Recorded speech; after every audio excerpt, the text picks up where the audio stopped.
नमस्कार दोस्तों, आप सभी का स्वागत है आपके अपने YouTube चैनल शांति निकेतन में।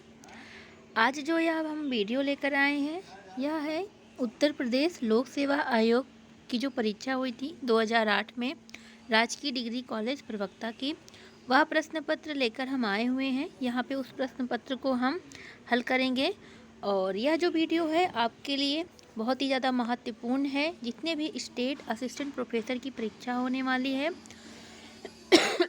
सॉरी, उन सभी के लिए बहुत ज़्यादा महत्वपूर्ण है, चाहे वो उत्तर प्रदेश UPHESC का हो या फिर मध्य प्रदेश, उत्तराखंड या फिर राजस्थान असिस्टेंट प्रोफेसर का।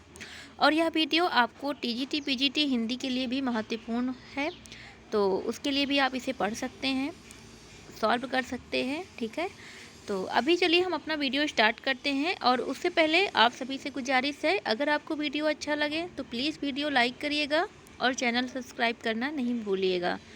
तो पहला प्रश्न हम देखते हैं। पहला प्रश्न है इसमें पहला प्रश्न है हमारा, प्रगतिवाद और प्रगतिशीलता में क्या अंतर है। तो यहाँ पे 4 वाक्य दिए, आपको यहाँ पे प्रश्न का उत्तर भी दिखेगा, लेकिन उसे आप घबराइएगा नहीं क्योंकि हम इसकी व्याख्या करते हुए पढ़ेंगे। ठीक है, तो इस प्रश्न में 4 विकल्प दिए गए हैं और हमें बताना है कि कौन सा विकल्प इसमें सही है। तो इस प्रश्न का जो सही विकल्प है वह है ए। एक मतलब प्रगतिवाद है एक विशेष राजनीतिक विचारधारा से बंधे रहना और प्रगतिशीलता है जड़ीभूत विचारधारा से मुक्त होना। ठीक है, तो ये जो है सही है, मुख्य अंतर यही है। ठीक है, चलिए आगे देखेंगे। बाकी ये सारे कथन गलत हैं। ठीक है, इन्हें आप ध्यान में रखिएगा। इन दोनों ही शब्दों में अगर हम अर्थ में सूक्ष्म अंतर की बात करें तो प्रगतिवाद जो शब्द है वो मार्क्स की साम्यवादी विचारधारा से सर्वथा संबद्ध है, जबकि जो प्रगतिशील शब्द है उससे सर्वथा भिन्न है। ठीक है, किसी भी उपकरण से समाज को उन्नति की ओर अग्रसर करने वाला साहित्य प्रगतिशील कहलाता है और ऐसा करना साहित्य का शाश्वत धर्म भी माना जाता है। ठीक है, पंत को हम भले प्रगतिवादी मान लें, लेकिन निराला को भी निश्चित रूप से हम एक प्रगतिशील कवि कह सकते हैं। और अधिकांश विद्वानों का मानना है कि हिंदी साहित्य में प्रगतिशीलता के दर्शन हमें सबसे पहले सुमित्रानंदन पंत में दिखाई देते हैं। इसी संदर्भ में शिवदान सिंह चौहान का एक कथन है कि प्रगतिवाद साहित्य की धारा ही नहीं, साहित्य का मार्क्सवाद दृष्टिकोण है। चलिए आगे बढ़ेंगे अगले प्रश्न की ओर। सॉरी, अगला प्रश्न है हमारा, एक दूसरे से भिन्न भिन्न नए नए विचारों एवं रचना शैलियों के जो 7 कवि प्रयोगवाद के कवि के रूप में प्रसिद्ध हुए, उनकी कविताओं के संग्रह का सही नाम था। तो यहाँ पे 4 विकल्प दिए गए हैं, हमें सही विकल्प बताना है।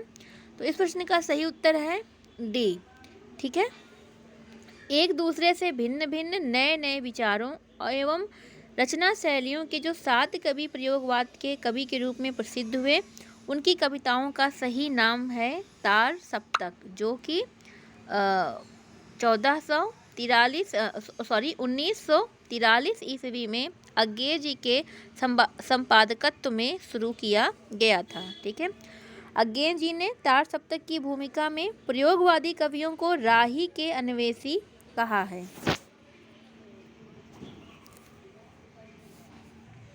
और अगर हम बात करें कि तार सप्तक जो हैं वो 4 तार सप्तक प्रकाशित हुए थे। ठीक है, टोटल 4 तार सप्तक प्रकाशित हुए। सप्तक, प्रथम तार सप्तक, द्वितीय तार सप्तक, द्वितीय सप्तक, तृतीय सप्तक और चौथा सप्तक। ठीक है, पहला 1943 में, दूसरा 1951 में, तीसरा 1959 में और जो चौथा था 1979 ईस्वी में।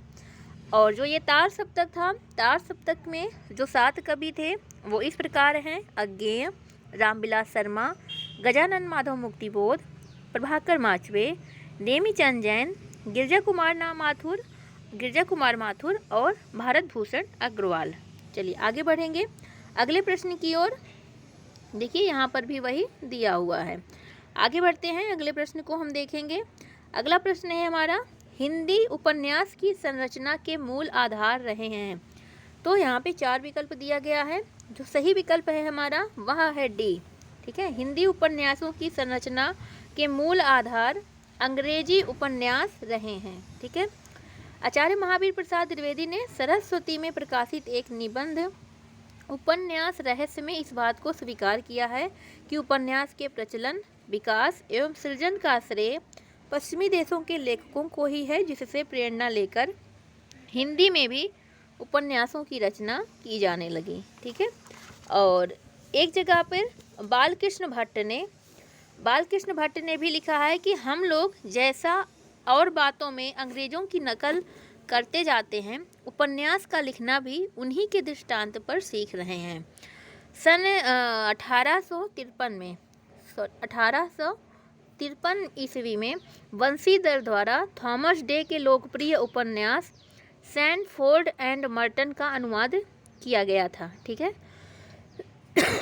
चलिए अगले प्रश्न को हम देखते हैं। अगला प्रश्न है, हिंदी कहानी का रचना विधान नामक कृति के प्रणेता हैं। 4 विकल्प दिया है। तो सही विकल्प जो है हमारा, हम सभी देख रहे हैं, सी, जगन्नाथ प्रसाद शर्मा। हिंदी कहानी का रचना विधान नामक आलोचनात्मक ये कृति है, जिसके प्रणेता जगन्नाथ प्रसाद शर्मा हैं। और इनकी एक और कृति है जिसका नाम है हिंदी गद्य शैली का विकास। अगर हम यहाँ पे नगेंद्र की रचनाओं की बात करें तो नगेंद्र की आलोचनात्मक कृतियाँ हैं साकेत एक अध्ययन, रीति काव्य की भूमिका, सुमित्रा नंदन पंथ, राम की शक्ति पूजा, निराला की कालजयी कृति, हिंदी साहित्य की प्रवृत्तियाँ, आधुनिक हिंदी कविता की प्रमुख प्रवृत्तियाँ, भारतीय काव्य शास्त्र की भूमिका, भारतीय सौंदर्य शास्त्र की भूमिका, साहित्य का समाजशास्त्र। ठीक है, और यहाँ पे अगर डॉक्टर लक्ष्मी सागर वार्ष्णेय की कृति की बात करें, इनकी रचना है हिंदी साहित्य और उसकी सांस्कृतिक भूमिका। आगे बढ़ेंगे। अगला प्रश्न है हमारा, मूलतः रंगमंचीय प्रयोगों को दृष्टि में रखकर लिखा गया इसमें सर्वश्रेष्ठ हिंदी नाटक है। तो क्या है? तो इस प्रश्न का जो सही उत्तर है आप सभी देख रहे हैं, डी, लहरों के राजहंस। मूलतः रंगमंचीय प्रयोगों को दृष्टि में रखकर लिखा गया सर्वश्रेष्ठ नाटक लहरों के राजहंस है। इसकी जो रचना हुई थी 1963 ईस्वी में मोहन राकेश जी ने किया था। ठीक है, मोहन राकेश के अन्य नाटकों की बात करें तो आषाढ़ का एक दिन 1958 ईस्वी, आधे अधूरे 1969 ईस्वी, पैरों तले जमीन इनका अधूरा है, अंडे के छिलके इत्यादि। ठीक है, आगे बढ़ते हैं अगले प्रश्न की ओर। अगला प्रश्न है हमारा, हिंदी का पहला प्रतीक धर्मी नाटक है। तो हिंदी का पहला प्रतीक धर्मी नाटक कौन है? तो इस प्रश्न का जो सही उत्तर है, तो जैसा कि हम सभी देख रहे हैं, इस प्रश्न का सही उत्तर है ए, हिंदी का पहला प्रतीक धर्मी नाटक है कामना। ठीक है, कामना जयशंकर प्रसाद जी के द्वारा रचा गया और तो कामना का जो समय है वह है 1927 ईस्वी। ठीक है, कामना का समय है 1927 ईस्वी और यह संस्कृत के प्रबोध चंद्रोदय की भांति अन्योपदेशिक नाटक है। इसमें भावनाओं को नाटकीय पात्रों का रूप दिया गया है। ठीक है, और अगर हम जयशंकर प्रसाद जी के अन्य नाटकों को देखें तो सज्जन 1910 ईस्वी, कल्याणी परिणय 1912 ईस्वी, करुणालय 1912 ईस्वी, प्रायश्चित 1913 ईस्वी, राजश्री 1915 ईस्वी, विशाख 1921 ईस्वी, अजातशत्रु 1922 ईस्वी, जनमेजय का नाग यज्ञ 1926 ईस्वी, कामना 1927 ईस्वी, स्कंदगुप्त 1928 ईस्वी, एक घूंट जो कि इनका एकांकी भी कहा जाता है 1930 ईस्वी, चंद्रगुप्त 1931 ईस्वी, ध्रुव स्वामिनी 1933 ईस्वी। ठीक है, और अगर यहीं पे बात करें रजत शिखर के जो रचनाकार हैं वहाँ है सुमित्रा नंदन पंथ वत्सराज वत्सराज है लक्ष्मी नारायण मिश्र का और इसका समय है 1950 ईस्वी। ठीक है। और आषाढ़ का एक दिन मोहन राकेश की रचना है जिसका समय है 1958 ईस्वी। ठीक है। आगे बढ़ेंगे अगले प्रश्न की ओर। निबंध गद्य की कसौटी है, यह कथन है किसका? तो इस प्रश्न का जो सही उत्तर है वह आप सभी देख रहे हैं, वह है बी। ठीक है। आचार्य रामचंद्र शुक्ल। रामचंद्र शुक्ल ने कहा, यदि गद्य कवियों या लेखकों की कसौटी है तो निबंध गद्य की कसौटी है। भाषा की पूर्ण शक्ति का विकास निबंधों में ही सबसे अधिक संभव है, यह हमारे शुक्ल जी का मानना है। शुक्ल जी कहते हैं, किसी लेखक का भाषा पर कितना अधिकार है यह निबंध के द्वारा ही जाना जा सकता है। निबंध रचयिता के व्यक्तित्व का परिचायक है। आचार्य शुक्ल ने अपने निबंधों को चिंतामणि नाम से संकलित किया हुआ है। चिंतामणि भाग 1 में आचार्य शुक्ल जी कहते हैं, इस पुस्तक में मेरी अंतर यात्रा में पढ़ने वाले कुछ प्रदेश हैं। यात्रा के लिए निकलती रही है बुद्धि, पर हृदय को साथ लेकर। ठीक है। और आचार्य शुक्ल जी का चिंतामणि भाग 1 सबसे पहले विचार वीथी के नाम से 1930 ईस्वी में प्रकाशित हुआ था। आगे बढ़ेंगे अगले प्रश्न की ओर। कविता में रहस्य दर्शन से परिपूर्ण अत्यंत भावुकता भरी रचनाएं करने वाला जो रचनाकार अपने रेखा चित्र में अत्यंत स्पष्ट एवं यथार्थ चित्रणकर्ता के रूप में प्रकाशित हुआ, उसका नाम है, उसका नाम यहाँ पे क्या है? तो सही उत्तर है बी, महादेवी वर्मा। ठीक है। कविता में इनकी रहस्यवादी दर्शन हमें देखने को मिलता है, भावुकता देखने को मिलती है और अपने रेखा चित्रों में यह अत्यंत स्पष्ट और यथार्थ चित्रणकर्ता के रूप में प्रकट हुई हैं। तो यह कौन है? हमारी महादेवी वर्मा। महादेवी वर्मा बौद्ध धर्म से प्रभावित थी और यह रहस्यवादी कवित्री के रूप में जानी जाती हैं, इसलिए इनका जो रहस्यवाद है वो दार्शनिक रहस्यवाद भी कहा जाता है। इनका प्रिय प्रतीक था दीपक और बादल। ठीक है। महादेवी वर्मा की हम अगर महत्वपूर्ण काव्य कृतियों के बारे में जानें तो निहार 1930 ईस्वी, रश्मि 1932 ईस्वी, नीरजा 1935 ईस्वी, सांध्य गीत 1936 ईस्वी, यामा 1940 ईस्वी, दीप शिखा 1942 ईस्वी, सप्तपर्णा 1960 ईस्वी। ठीक है। चलिए आगे बढ़ेंगे अगले प्रश्न की ओर। अगला प्रश्न है हमारा, भारतीय एवं पाश्चात्य समीक्षा दृष्टि से समृद्ध हिंदी के सर्वश्रेष्ठ समीक्षक हैं। तो यहाँ पे कौन है? तो हम सभी जानते हैं सर्वश्रेष्ठ समीक्षक के रूप में हमारे आचार्य रामचंद्र शुक्ल जी विद्यमान हैं। सही विकल्प हो जाएगा बी। ठीक है। भारतीय एवं पाश्चात्य समीक्षा दृष्टि से समृद्ध हिंदी के सर्वश्रेष्ठ समीक्षक शुक्ल जी हैं। शुक्ल जी हिंदी समीक्षा के मेरुदंड माने जाते हैं। ठीक है। इन्होंने जो भी अपनी आलोचना दृष्टि दी हुई है वो एक कह सकते हैं इनके परवर्ती और आलोचकों के लिए एक मतलब बहुत प्रेरणा का स्रोत है। ठीक है। चलिए आगे बढ़ते हैं अगले प्रश्न की ओर। हम इनकी कुछ आलोचनात्मक कृतियों को देख लीजिए। गोस्वामी तुलसीदास, जायसी ग्रंथावली, रसमीमांसा और भी बहुत सारे हैं। ठीक है। आगे देखते हैं रसमीमांसा। देखिए इसी पे प्रश्न पूछा है, रसमीमांसा नामक शास्त्रीय समीक्षा दृष्टि से समृद्ध हिंदी के सर्वश्रेष्ठ समीक्षक हैं। अभी अभी हमने देखा आचार्य रामचंद्र शुक्ल। रसमीमांसा नामक शास्त्रीय समीक्षा दृष्टि से समृद्ध हिंदी के सर्वश्रेष्ठ समीक्षक आचार्य शुक्ल जी हैं। यह इनकी सैद्धांतिक आलोचना है। शुक्ल जी ने आलोचना के क्षेत्र में विरुद्धों का सामंजस्य सिद्धांत का प्रवर्तन किया। ठीक है। इनकी अन्य आलोचनात्मक ग्रंथ सूर, तुलसी, जायसी पर की गई आलोचनाएं हैं। काव्य में रहस्यवाद, काव्य में अभिव्यंजनावाद, काव्य मीमांसा इत्यादि। आगे बढ़ते हैं अगले प्रश्न की ओर। अगला प्रश्न है, निम्नलिखित में से उस आलोचक का नाम बताइए जो समालोचक के साथ साथ जनवादी कवि भी है। तो इस प्रश्न का जो सही उत्तर है वह है सी, डॉक्टर रामविलास शर्मा। डॉक्टर रामविलास शर्मा आलोचक के साथ साथ जनवादी कवि भी हैं और रामचंद्र शुक्ल के बाद रामविलास शर्मा ही एक ऐसे आलोचक के रूप में स्थापित हुए जो भाषा, साहित्य और समाज तीनों को एक साथ रखकर मूल्यांकन करते हैं। ठीक है, अगर हम इनकी रचनाओं की हम बात करें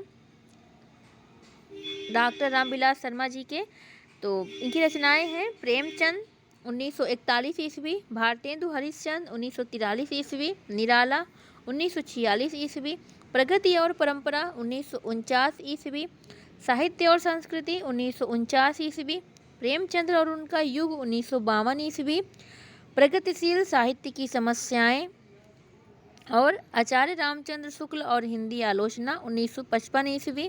ठीक है, भाषा और समाज इत्यादि। ठीक है, आगे बढ़ेंगे सॉरी अगले प्रश्न की ओर। अगला प्रश्न है हमारा, कमायनी एक पुनर्विचार नामक प्रसिद्ध आलोचना ग्रंथ के लेखक हैं। सही विकल्प हो जाएगा डी, मुक्तिबोध। कौन है? मुक्तिबोध। कमायनी एक पुनर्विचार आलोचनात्मक ग्रंथ के लेखक मुक्तिबोध हैं। मुक्तिबोध अपने आलोचनात्मक लेखन से हिंदी आलोचना की मार्क्सवादी दृष्टि और सौंदर्य शास्त्र के निर्माण में महत्वपूर्ण भूमिका निभाई है। इनके प्रमुख आलोचनात्मक ग्रंथ हैं नई कविता का आत्मसंघर्ष तथा अन्य निबंध 1964 ईस्वी, नए साहित्य का सौंदर्य शास्त्र। ठीक, और हजारी प्रसाद द्विवेदी जी के प्रमुख आलोचनात्मक ग्रंथ हैं सूर साहित्य 1930 ईस्वी, हिंदी साहित्य की भूमिका 1940 ईस्वी, कबीर 1941 ईस्वी, हिंदी साहित्य का आदिकाल 1955 ईस्वी, मध्यकालीन बोध का स्वरूप 1970 ईस्वी। आगे बढ़ते हैं अगले प्रश्न की ओर। अगला प्रश्न है हमारा, उचित चेति चंति लय ताहि पद्यांश में प्रयुक्त चंति शब्द बाबू श्याम सुंदर दास के विचार से कबीर की भक्ति की विशेषता प्रकट करने वाला है। किस विशेषता को व्यक्त करता है यह शब्द चंती? ठीक है, तो यह पूछा हुआ है। इस प्रश्न का सही उत्तर जो है वह है डी, चेतना के स्तर को प्रकट करने वाला शब्द है। ठीक है, कबीर श्याम सुंदर दास जी के द्वारा कबीर के हिसाब से भक्ति चेतना के स्तर को प्रकट करने वाला यह शब्द है। कबीर के विषय में बच्चन सिंह कहते हैं कि कबीर से बड़ा मूर्ति भंजक इतिहास में दूसरा नहीं है। यह कहना कि वे समाज सुधारक थे गलत है, यह कहना कि वे धर्म सुधारक थे तो और भी गलत है। यदि वे सुधारक थे तो रेडिकल सुधारक थे। वे धर्म के माध्यम से समाज में क्रांतिकारी परिवर्तन लाना चाहते थे। वह कोई पंथ खड़ा करने के पक्षपाती नहीं थे। वे ऐसे समाज की स्थापना करना चाहते थे जिसमें ना कोई हिंदू हो, ना कोई मुस्लिम, न पूजा हो, न नमाज, न पंडित हो, न मुल्ला, सिर्फ इंसान हो। यह कथन किसका है? यह है बच्चन सिंह का। ठीक है, आगे बढ़ते हैं। अगला प्रश्न है हमारा, कबीर का गर्व और दैन्य दोनों मनुष्य को उसकी परमात्मिकता की अनुभूति कराने वाले हैं। यह कथन किसका है? ठीक है, तो इस प्रश्न का जो सही उत्तर है वह है ए, पंडित हजारी प्रसाद द्विवेदी। इस प्रश्न का सही उत्तर है ए, पंडित हजारी प्रसाद द्विवेदी। हजारी प्रसाद द्विवेदी ने कबीर के बारे में यह कथन कहा कि कबीर का गर्व और दैन्य दोनों मनुष्य को उसकी परमात्मिकता की अनुभूति कराने वाले हैं। ठीक है, इसके साथ ही आचार्य द्विवेदी जी कबीर को भाषा का डिक्टेटर भी कहा है। रामचंद्र शुक्ल जी कहते हैं कबीर के बारे में कि भाषा बहुत परिष्कृत और परिमार्जित न होने पर भी कबीर की उक्तियों में कहीं कहीं विलक्षण प्रभाव और चमत्कार है। प्रतिभा उनमें बड़ी प्रखर थी, इसमें कोई संदेह नहीं। डॉक्टर श्याम सुंदर दास जी ने कबीर की भाषा को पंचमेल खिचड़ी कहा है। तो यहाँ पे हमने सबका बता दिया। ठीक है, चलिए आगे बढ़ेंगे। अगला प्रश्न है हमारा,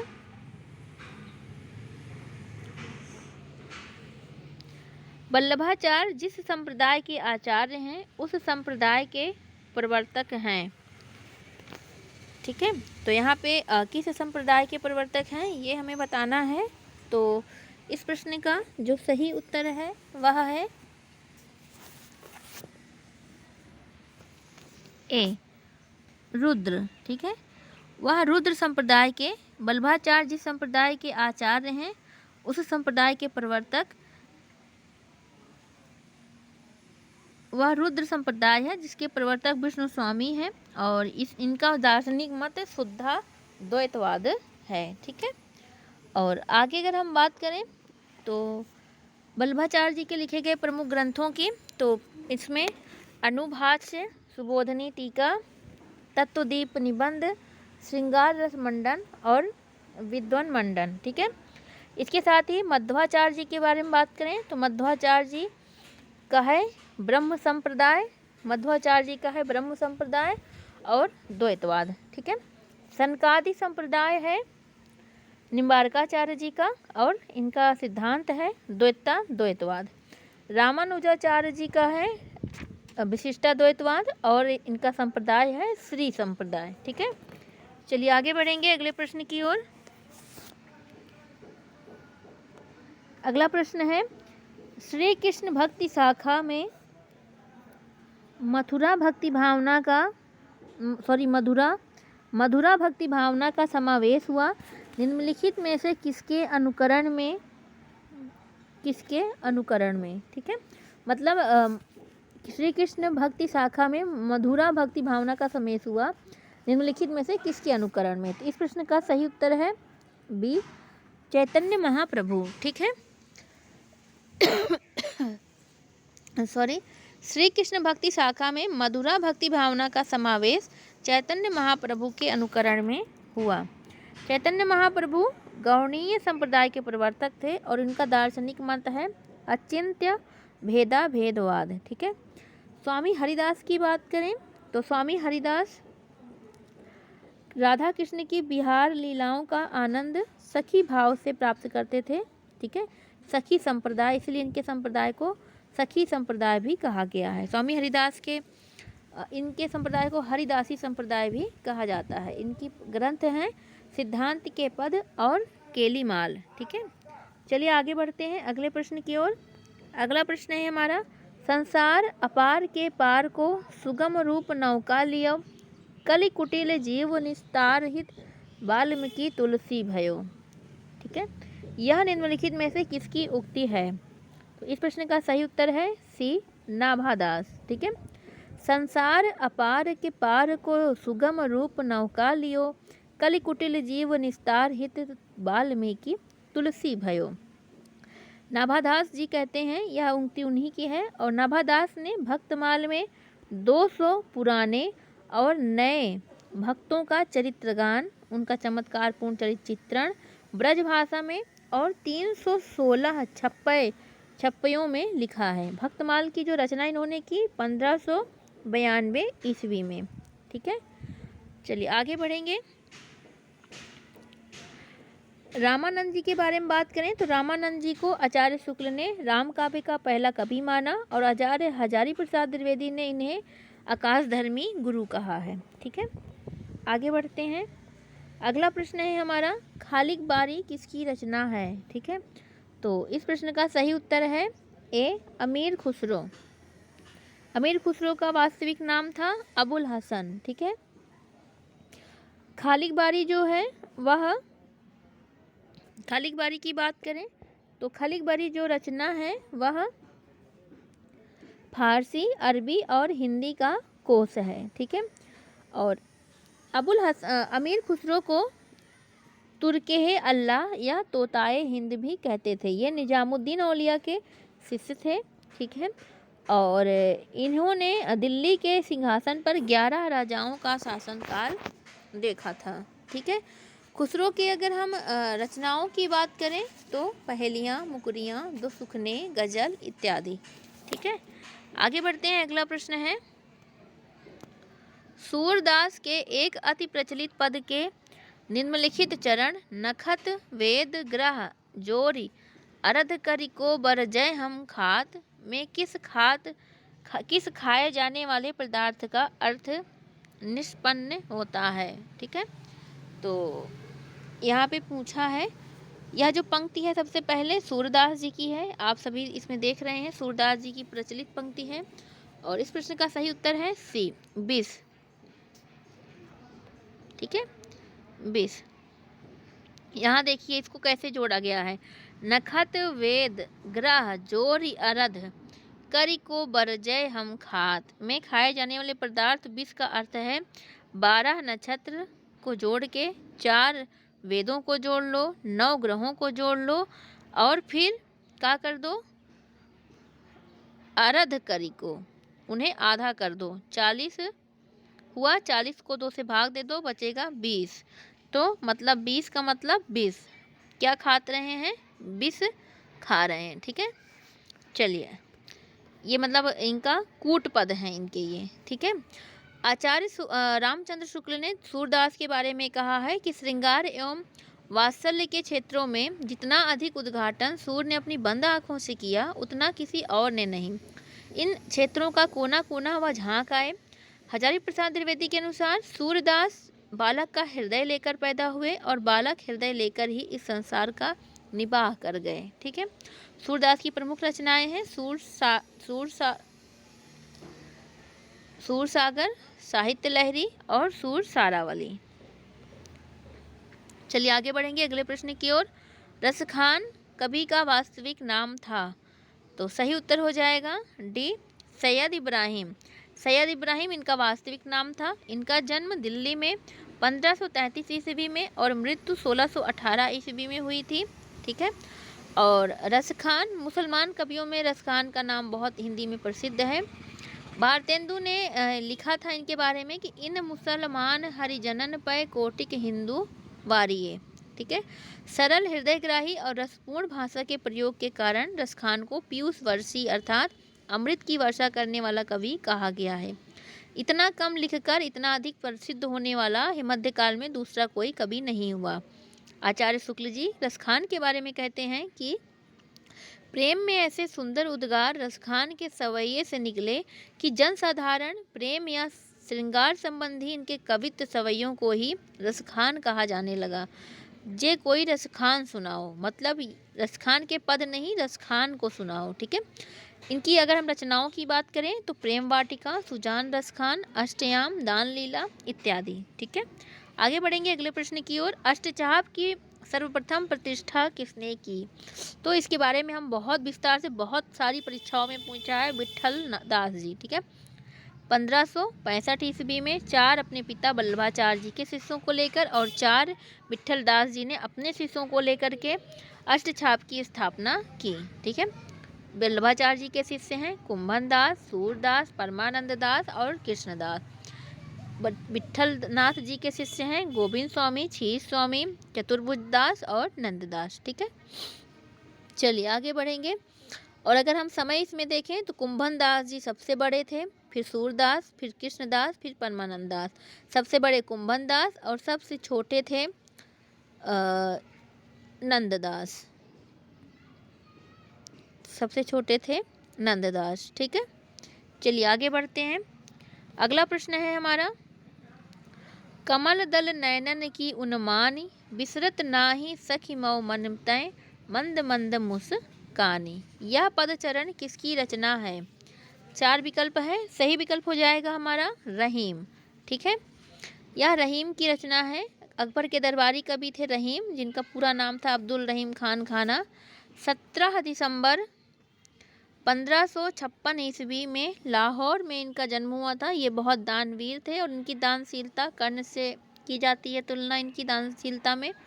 12वें छंद के ये जन्मदाता माने जाते हैं। अगर हम रहीम की रचनाओं की बात करें, 12वें नायिका भेद, 12वें नगर शोभा, मदनाष्टक, श्रृंगार सोरठा, खेट कौतुकम, दोहावली अथवा सतसई। ठीक है, आगे बढ़ेंगे। अगला प्रश्न है हमारा, बरसे मघा झकोरी झकोरी मोर दुई नैन चुएं जस ओरी। इस अर्धाली में आए ओरी शब्द का अर्थ है क्या? सही विकल्प है डी, छाजन से गिरने वाली पानी की धार। जो छत से पानी गिरता नहीं है, जो अब तो पाइप लग गई है, जो पहले कच्चे घर होते थे तो जो नदिया खपरा डाला जाता था, उसमें ऐसे लाइन लाइन बनी होती थी, उसमें से मोई दुई नैन चुए जस ओरी, ओरी मतलब उसमें जो ऐसे लाइन लाइन बना होता था उसमें से जो पानी गिरता था उसी को कहा गया है इसमें, कि छाजन से गिरने वाले पानी की धार की तरह मेरे दोनों नैनों से अश्रु वर्षा हो रही है। ठीक है, यह जो पंक्ति है वह मलिक मोहम्मद जायसी के महाकाव्य पद्मावत के 12 मासा नागमती के 12 मासा जो वर्णन है उसमें से लिया गया है। ठीक है, चलिए आगे बढ़ेंगे। अगला प्रश्न है हमारा, पंडित और प्रवीणन को जो चित्त हरय सो कवित कहावै, यह किस कवि का कथन है? पंडित और प्रवीणन को जो चित्त हरय सो कवित कहावै, यह पंक्ति है ठाकुर की। सही विकल्प हो जाएगा सी। ठीक है, ठाकुर के आश्रयदाता जो थे वो चैतपुर नरेश राजा केसरी सिंह और उनके पुत्र राजा परीक्षित थे। ठाकुर की प्रमुख काव्य कृतियाँ हैं ठाकुर ठसक, ठाकुर शतक। ठीक है, घनानंद की बात करें तो घनानंद की जो रचनाएं हैं प्रमुख पंक्ति है वह है अति सुधो स्नेह को मारगु है, यह नए कुशयानप बांक नहीं। बिहारी की महत्वपूर्ण पंक्ति की बात करें तो बिहारी की पंक्ति है, या अनुरागी चित्त की गति समुझै नहीं कोय, ज्यों ज्यों बूढ़े श्याम रंग त्यों त्यों उज्ज्वल होय। देव का है कि अभिधा उत्तम काव्य है मध्य लक्षणा लीन, अधम व्यंजना रस बिरस उल्टी कहत नवीन। चलिए आगे बढ़ेंगे। अगला प्रश्न है हमारा, यहाँ देखिए, लिखन बैठ जाकी सभी गही गही गर्भ गरूर, भर न कते जगत के चतुर चितैरे कूर। उपयुक्त दोहे के संदर्भ में बताइए कि निम्नलिखित में किस कारण से चित्रकार नायिका की छवि पोर्ट्रेट को चित्रित करने में सफल नहीं हो पा रहे थे। ठीक है, तो यह हमें बताना है कि क्यों नहीं हो पा रहे थे। सही विकल्प हो जाएगा बी, चित्र बनाकर जब मिलाया गया तब तक रूप नए स्वरूप में बदल गया था, इसीलिए वो बार बार बनाते थे और बार बार जो रूप था वो नए स्वरूप में बदल जाता था, इसीलिए चित्रकार नायिका की छवि को चित्रित ही नहीं कर पा रहे थे। ठीक है, इसका यही अर्थ होगा। आगे बढ़ेंगे। अगला जो हमारा प्रश्न है वह है,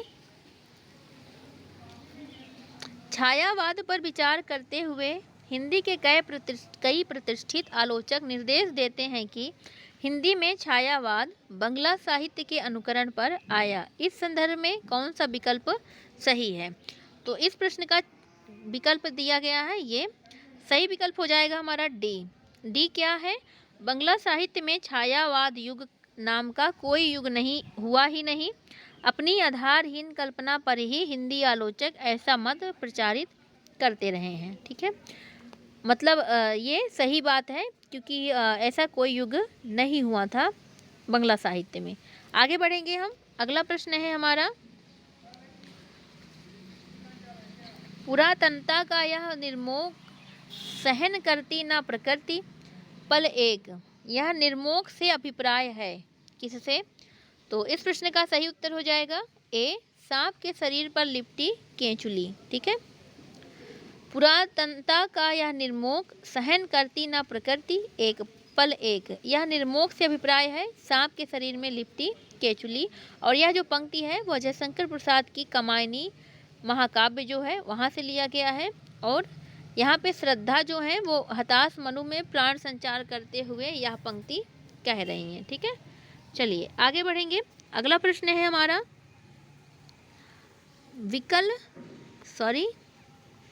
अगला प्रश्न है, विकल वासना के प्रतिनिधि वे सब मुरझाए चले गए, यहाँ वे से तात्पर्य है, क्या तात्पर्य है? तो सही विकल्प हो जाएगा बी, देव सृष्टि के अहंकारी देवगण। विकल वासना के प्रतिनिधि वे सब मुरझाए चले गए, यहाँ जो वे शब्द है उसका तात्पर्य है देव सृष्टि के अहंकारी देवगण। प्रसाद जी ने जो महाकाव्य लिखा था कमायनी, वहाँ से लिया गया है कि मनु के मन में प्रलय के समय विनिष्ट देव संस्कृति या उस जीवन के प्रति मोह नहीं है। और यहाँ पे उन्होंने दिखाया है कि मोह नहीं बल्कि आक्रोश एवं वितृष्णा है। ठीक है, चलिए आगे बढ़ेंगे अगले प्रश्न की ओर। अगला प्रश्न है हमारा, मैं भूल गया अस्तित्व ज्ञान, जीवन का यह शाश्वत प्रणाम, करता मुझको अमृत दान। उपर्युक्त पद में अस्तित्व ज्ञान भूल चुके को अमृत देने की बात की गई है। ऐसा संभव होने का आधार है। कैसे? तो यहाँ पे विकल्प के माध्यम से बताना है। सही विकल्प हो जाएगा सी।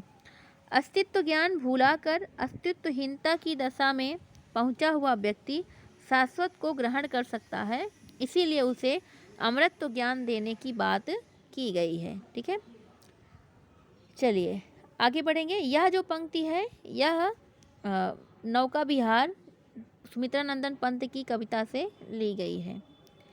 आगे बढ़ते हैं अगले प्रश्न की ओर। अगला प्रश्न है हमारा, लख महाभाव मंगल पद, तल धस रहा गर्भ मानव के, मन का असुर मंद हो रहा खर्च। ठीक है, इन काव्य पंक्तियों में अप्रस्तुत विधान किया गया है, उसका आधार है। हमें बताना है उसका आधार क्या है। तो सही विकल्प हो जाएगा ए, मन के आसुरी भावों के मिटने के क्रम की दृश्यावली। ठीक है, यह पंक्ति जो है वो सूर्यकांत त्रिपाठी निराला के अनामिका कविता संग्रह से ली गई है। चलिए आगे बढ़ेंगे। अगला प्रश्न है हमारा, अतिरेक पूर्णता की तुष्टि करना कब रहा आसान। मुक्तिबोध द्वारा किया गया यह कथन किस विशेष मन स्थिति का द्योतक है। तो सही विकल्प हो जाएगा बी, भूख के दुराग्रह से उत्पन्न आशया स्थिति। अतिरेकवादी पूर्णता की तुष्टि करना कब रहा आसान। यह जो पंक्ति है मुक्तिबोध ने कहा है, और मुक्तिबोध की यह ब्रह्म राक्षस नामक कविता से ली गई है, जिसकी रचना 1957 ईस्वी में किया है। ब्रह्म राक्षस कविता में कवि ने ब्रह्म राक्षस के मिथक के जरिए बुद्धिजीवी वर्ग के द्वंद्व और आम जनता से उनके अलगाव की व्यथा को बहुत ही मार्मिक ढंग से चित्रित किया है। इस कविता के संदेश को यदि एक पंक्ति में व्यक्त करना हो तो कह सकते हैं कि अच्छे व बुरे के संघर्ष से भी उग्रतर होता है कि अच्छे व उससे अधिक अच्छे के बीच का संघर्ष। ठीक है, चलिए आगे बढ़ेंगे हम। अगला प्रश्न है हमारा, निज के ही उन्मादक परिमल के पीछे धावित होकर वक्तव्य का तात्पर्य है। क्या तात्पर्य है? सही विकल्प हो जाएगा डी, अपनी ही अंतःशक्ति को ना समझ पाने से व्यर्थ भटकना। ठीक है, यह जो पंक्ति है वो बाबा नागार्जुन की है। नागार्जुन की कविता बादल को घिरते देखा है से लिया गया है। ठीक है, याद रखिएगा। आगे बढ़ेंगे अगले प्रश्न की ओर। कामायनी की रचना के बाद उस धारा का कोई और श्रेष्ठ महाकाव्य फिर क्यों नहीं रचा गया। क्योंकि सही विकल्प हो जाएगा बी। ठीक है, क्योंकि उस कोटि की रचना का शीर्ष शिखर कामायनी हो चुकी थी। ठीक है, कामायनी की कथा एक तरीके से फैंटेसी है, काल्पनिक है, जिसमें प्रसाद जी ने अपने समय के सामाजिक परिवेश, जीवन मूल्यों, सामिकता का विश्लेषित सम्मिश्रण करके इसे एक अमर ग्रंथ बना दिया। यही कारण है कि इसके पात्र जो हैं मनु, श्रद्धा, ईड़ा क्रमशः मानव प्रेम और बुद्धि के प्रतीक हैं, और इन्हीं प्रतीकों के ही माध्यम से कामायनी सदा सदा के लिए अमर हो गई। आगे बढ़ेंगे। अगला प्रश्न है, यदि श्रद्धा और मनु अर्थात मनन के सहयोग से मानवता का विकास रूपक है तो भी बड़ा भावमय और श्लाघ्य है। यह कथन किसका है? ठीक है, तो यह जो कथन है वह है जयशंकर प्रसाद जी का।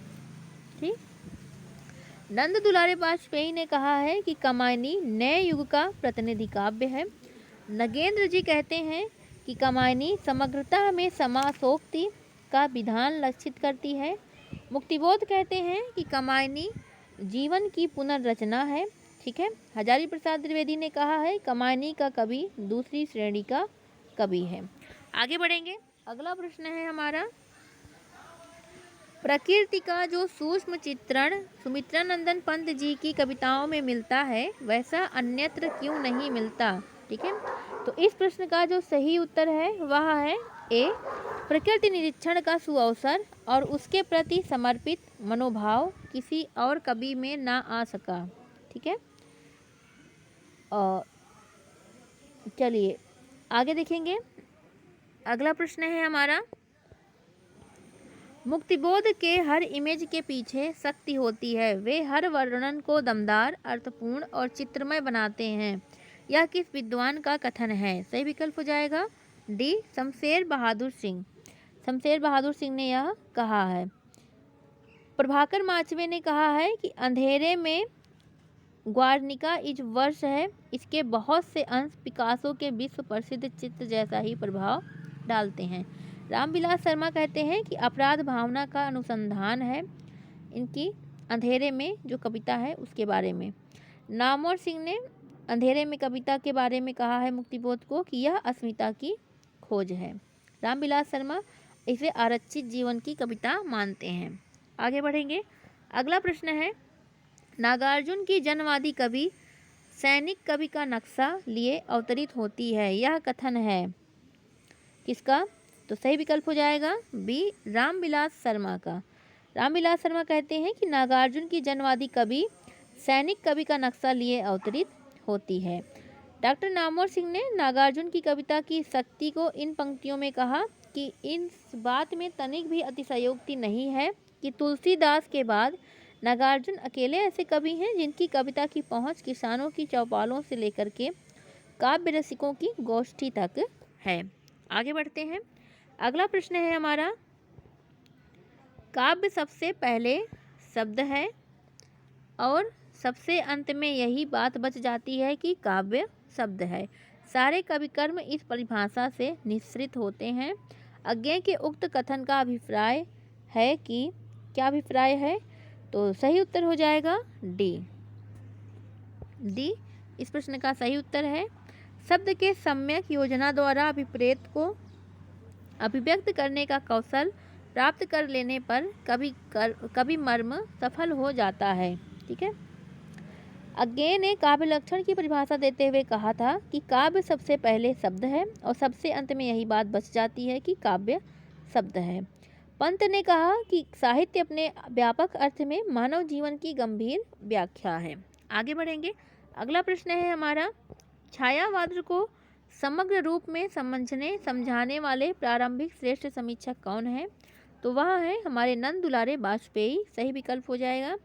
नंद दुलारे वाजपेयी ने छायावाद को परिभाषित करते हुए कहा कि मानव अथवा प्रकृति के सूक्ष्म किंतु व्यक्त सौंदर्य में आध्यात्मिक छाया का भान मेरे विचार से छायावाद की सर्वमान्य व्याख्या हो सकती है।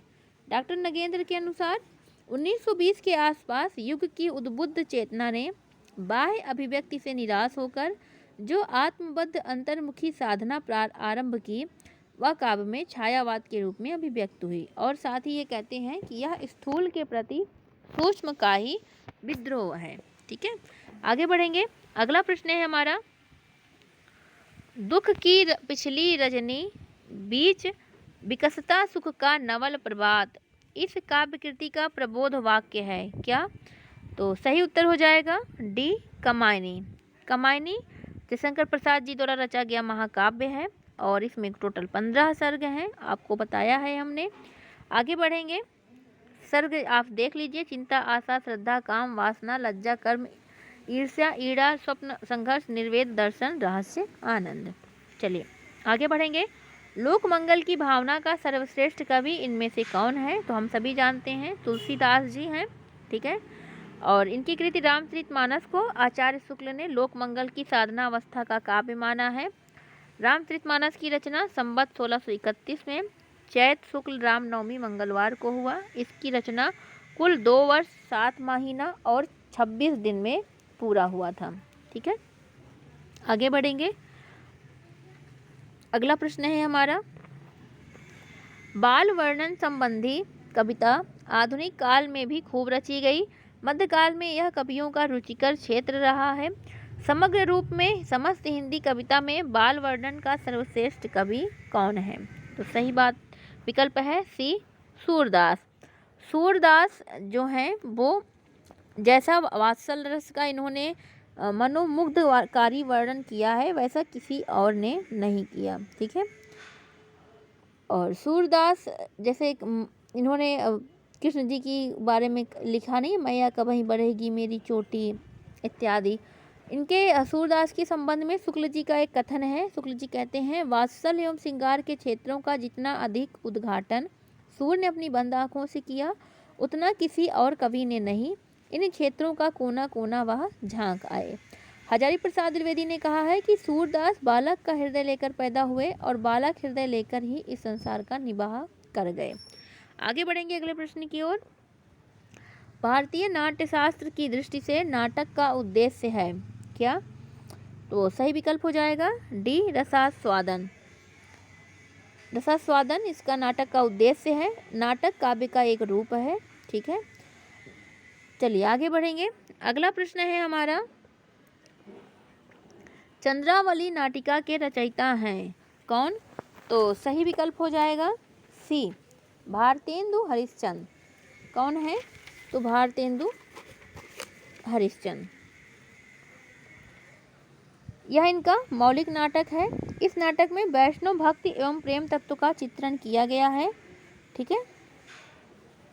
और आगे अगर हम बात करें तो इनके अन्य नाटकों की, अन्य मौलिक नाटकों की, तो वैदिकी हिंसा हिंसा न भवती 1873। ठीक है। पिशस्य विस्मौषधम 1876, प्रेम जोगनी 1875, इसके साथ श्री चंद्रावली 1876, भारत दुर्दशा 1880, नील देवी 1881, अंधेर नगरी 1881, सती प्रताप 1883। ठीक है। चलिए आगे बढ़ेंगे। अगला प्रश्न है, प्रसाद के नाटकों के प्रथम श्रेष्ठ समीक्षक हैं कौन है? सही उत्तर हो जाएगा ए, नंद दुलारे वाजपेयी। ठीक है। नंद दुलारे वाजपेयी जो हैं वो प्रसाद जी के नाटकों के प्रथम श्रेष्ठ समीक्षक हैं। इन्होंने सर्वप्रथम छायावाद को मानवीय और सांस्कृतिक प्रेरणा के रूप में व्याख्यायित किया। नंद दुलारे वाजपेयी जी के प्रमुख आलोचनात्मक कृतियों की बात करें अगर हम, तो हिंदी साहित्य 20वीं शताब्दी 1942 ईस्वी, जयशंकर प्रसाद 1940, प्रेमचंद आधुनिक साहित्य 1950, महाकवि सूरदास 1952, आधुनिक साहित्य का आधुनिक युग 1978, आधुनिक साहित्य सृजन और समीक्षा, नया साहित्य नए प्रश्न। ठीक है। आगे बढ़ेंगे। अगला प्रश्न है हमारा, इसमें देखिए और भी रचनाएं दी गई हैं, आप उन्हें देख सकते हैं। ठीक है। चलिए आगे अगला प्रश्न है, अपने कुकर्मों का फल चखने में कड़वा परंतु परिणाम में मधुर होता है। यह कथन है किसका? भट्टार्क का। ठीक है। यह कथन भट्टार्क का है कि अपने कुकर्मों का फल चखने में कड़वा परंतु परिणाम में मधुर होता है। स्कंदगुप्त नाटक का पात्र है भट्टार्क। ठीक है। 1928 ईस्वी में इस नाटक की रचना की थी जयशंकर प्रसाद जी ने। इसमें कुमारगुप्त के विलासी साम्राज्य की उस स्थिति का चित्रण किया गया जहां आंतरिक कलह, संघर्ष, विदेशी आक्रमण के फलस्वरूप उसके भावी क्षय के लक्षण प्रकट होते थे। और आगे हम बात करें तो इसके प्रमुख पात्र हैं जैसे पृथ्वीसेन, स्कंदगुप्त, भट्टार्क, बंधुवर्मा, महादंड नायक, पुरगुप्त, कुमारगुप्त, अनंत देवी, देवसेना, विजया। ठीक है, इत्यादि। आगे बढ़ते हैं। अगला प्रश्न है हमारा, मेरी समझ से तो मेरे शरीर की धातु मिट्टी है, जो किसी के लोभ की सामग्री नहीं और वास्तव में उसी के लिए सब धातु अस्त्र बनकर चलते हैं, लड़ते हैं, टूटते हैं, फिर मिट्टी होते हैं।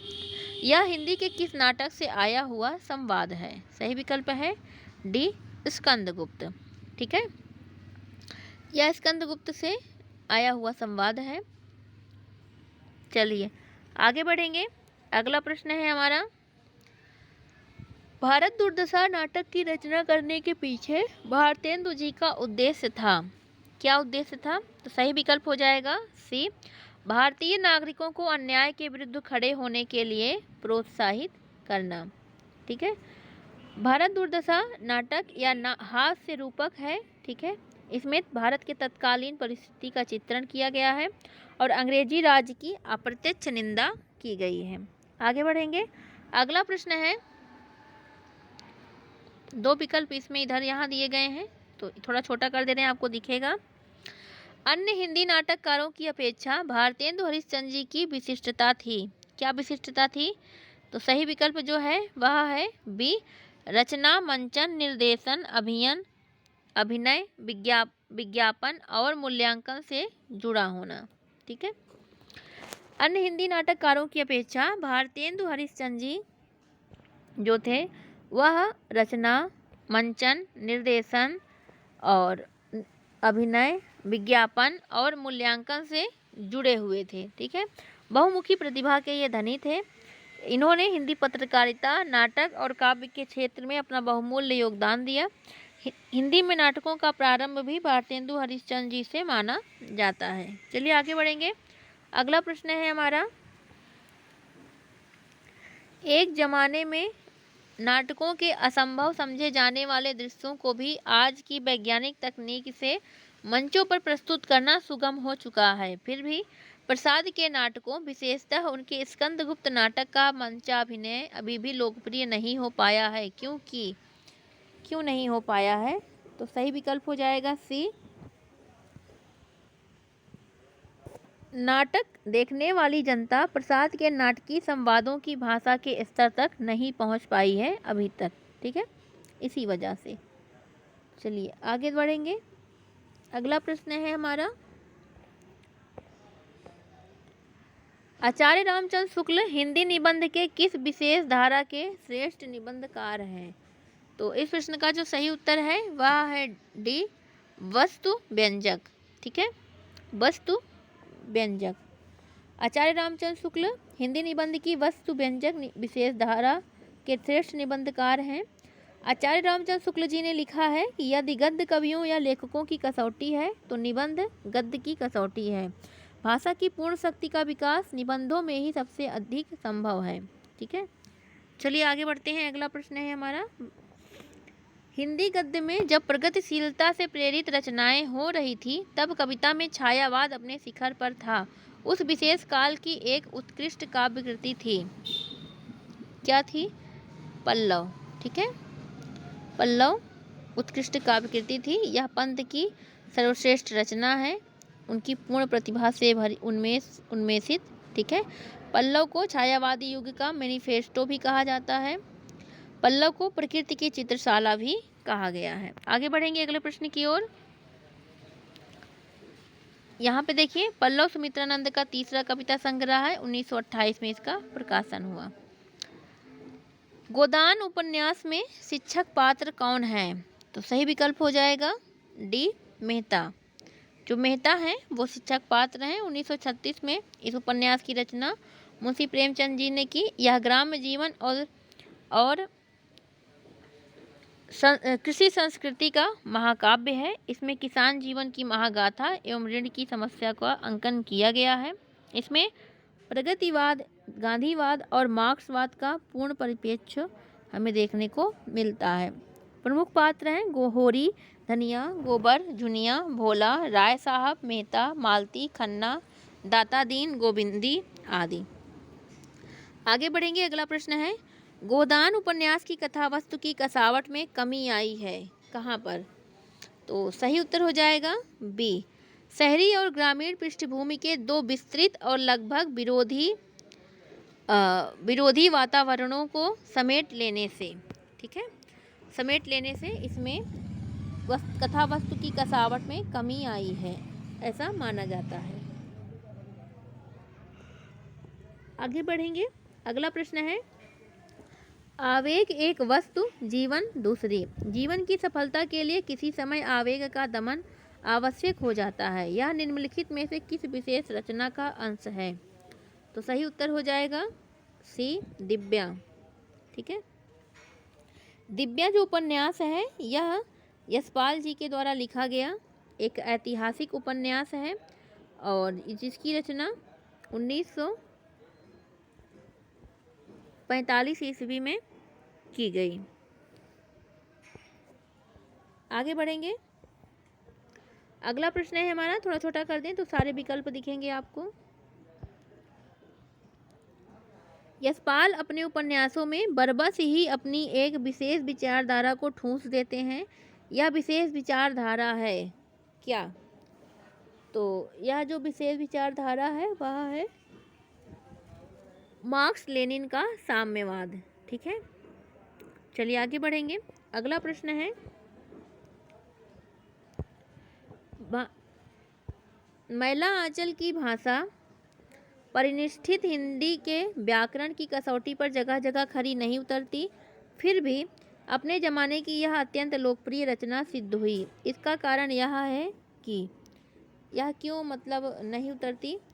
तो बी इसका सही विकल्प है, परिवेश और पात्रों के अनुरूप यथार्थपरक भाषा का उपयोग हुआ है। ठीक है, इसीलिए यह अपने ज़माने में अत्यंत लोकप्रिय रचना सिद्ध हुई। ठीक है, मैला आंचल एक हिंदी का सर्वश्रेष्ठ और सशक्त आंचलिक उपन्यास है और नेपाल की सीमा से सटे उत्तर पूर्वी बिहार के एक पिछड़े ग्रामीण अंचल को केंद्र में बनाकर उसकी पृष्ठभूमि को आधारित बना करके रेणु जी ने यह उपन्यास लिखा। ठीक है, आगे बढ़ते हैं। अगला प्रश्न है, बावन ने दो आज़ाद देशों की, हिंदुस्तान और पाकिस्तान की ईमानदारी को, इंसानियत को बस दो डग में नाप लिया। यह कथन है किसका? सी फणीश्वर नाथ रेणु का। ठीक है, फणीश्वर नाथ रेणु ने यह जो कथन है मैला आंचल से लिया गया है और यह रेणु जी की रचना है। 1954 में यह रचना लिखी गई। इसमें पूर्णिया जिले के मेरीगंज नामक गांव की कथा कही गई है। ठीक है, आगे बढ़ेंगे। रेणु जी की अन्य उपन्यास हैं परती परिकथा, दीर्घ तपा, जुलूस, कितने चौराहे, पलटू बाबू रोड, राम रतन राय इत्यादि। आगे बढ़ते हैं। अगला प्रश्न है, कितने ही सिद्धांत जो एक जमाने में सत्य समझे जाते थे आज असत्य सिद्ध हो गए हैं, पर कथाएं आज भी उतनी ही सत्य हैं क्योंकि उनका संबंध मनोभावों से है। यह निम्नलिखित में से किसका कथन है? 4 विकल्प दिए गए हैं जिसमें से हमारा सही विकल्प जो है वह है ए, मुंशी प्रेमचंद्र जी का यह प्रमुख कथन है। ठीक है, चलिए आगे बढ़ेंगे। अगला प्रश्न है हमारा, लड़कपन था तब मैं उसके समकक्ष था, हम में कोई भेद न था, यह पद पाकर मैं अब केवल उसकी दया के योग्य हूँ। वह मुझे अपना जोड़ नहीं समझता, वह बड़ा हो गया है, मैं छोटा हो गया हूँ। यह निम्नलिखित में से किस कहानी का अंश है? तो सही विकल्प है डी, गुल्ली डंडा।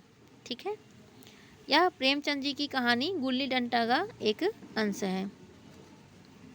चलिए आगे बढ़ेंगे। अगला प्रश्न है हमारा, निम्नलिखित में से कौन कहानीकार प्रेमचंद युग में ही प्रतिष्ठा प्राप्त कर चुका था? तो सही विकल्प है सी, जैनेन्द्र। ठीक है, जैनेन्द्र की प्रमुख कहानियां हैं फांसी, वातायन, दो चिड़िया, एक रात, नीलम देश की राजकन्या, ध्रुव यात्रा, पाजेब, जय संधि इत्यादि। जैनेन्द्र की कहानियों के माध्यम से ही पहली बार हिंदी साहित्य में व्यक्ति को महत्व मिला था। ठीक है, आगे बढ़ेंगे। अगला प्रश्न है, प्रेमचंद की किस कहानी में बाल चरित्र को अनोखा वर्णन है? सही विकल्प हो जाएगा डी, ईदगाह। प्रेमचंद की ईदगाह कहानी में बाल चरित्र का अनोखा वर्णन किया गया है। बाल मनोविज्ञान पर यह कहानी आधारित है। इसमें मानवीय संवेदना और जीवनगत मूल्यों के तथ्यों को जोड़ा गया है। ठीक है, आगे बढ़ेंगे। इनकी जो कफन कहानी है, कफन कहानी का उद्देश्य आर्थिक विषमता वाले जिस समाज में एक और तथाकथित धनी मनी और बड़े लोग बैठे बैठे दुनिया के सारे आनंद लेते हैं, वहीं निर्धन और मजदूर किसान रात दिन कठिन परिश्रम करके 2 जून रोटी का भी जुगाड़ नहीं कर पाते। ठीक है, आगे बढ़ेंगे। अगला प्रश्न है, साहित्य का इतिहास साधारण इतिहास से इस माने में भिन्न होता है कि, सही उत्तर हो जाएगा डी, कि देश विदेश की राजसत्ताओं के उत्थान पतन की चर्चा न करके उनकी मानव वहित विरोधी नीतियों का पर्दाफाश किया जाता है। ठीक है, चलिए आगे बढ़ेंगे। अगला प्रश्न है हमारा, भारतीय साहित्य शास्त्र में रस निष्पत्ति सिद्धांत निम्नलिखित साहित्याचार्य की स्थापना है। किनकी स्थापना है?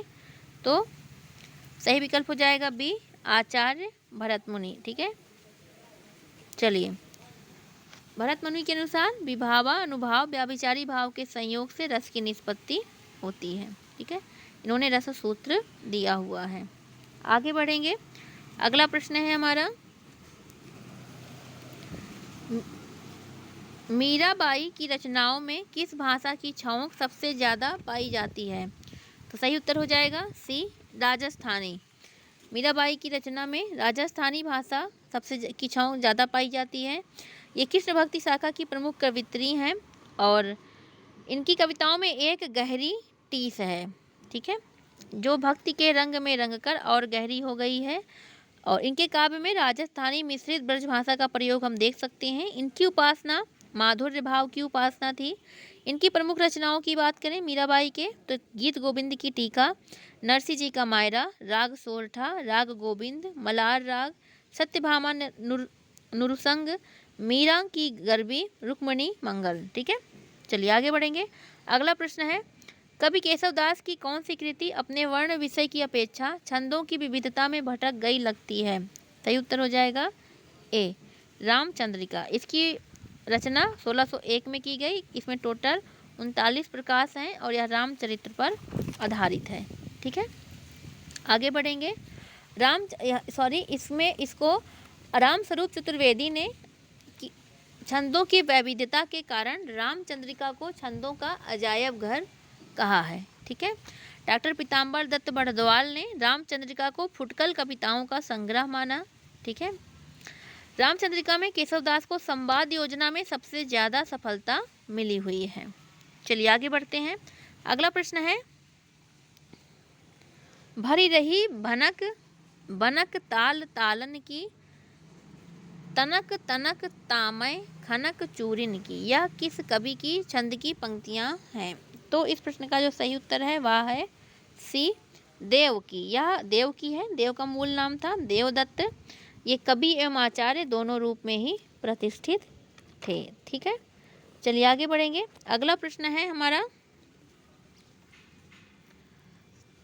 आधुनिक काल के साहित्य की सबसे बड़ी विशेषता है क्या?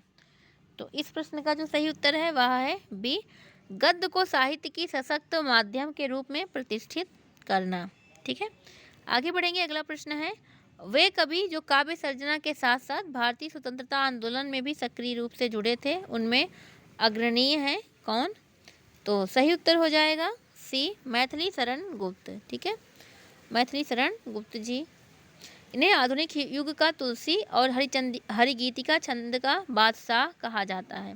इनको लोकप्रियता सबसे ज़्यादा मिली इनके ग्रंथ साकेत के कारण। आगे बढ़ेंगे। अगला प्रश्न है, किसी व्यक्ति वस्तु या संदर्भ का तटस्थ अंकन करने वाली साहित्यिक विधा का नाम है क्या? तो वह है रेखा चित्र। ठीक है, यह अंग्रेजी के स्केच शब्द के से जुड़ा हुआ है। ठीक, चलिए आगे बढ़ेंगे।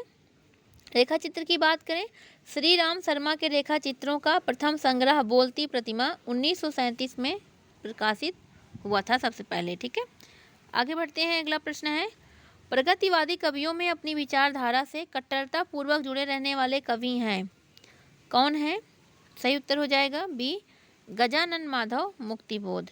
ठीक है, मुक्तिबोध प्रमुख कवि, आलोचक, निबंधकार, कहानीकार और उपन्यासकार थे। उन्हें प्रगतिशील कविता और नई कविता के बीच का एक सेतु भी माना गया है।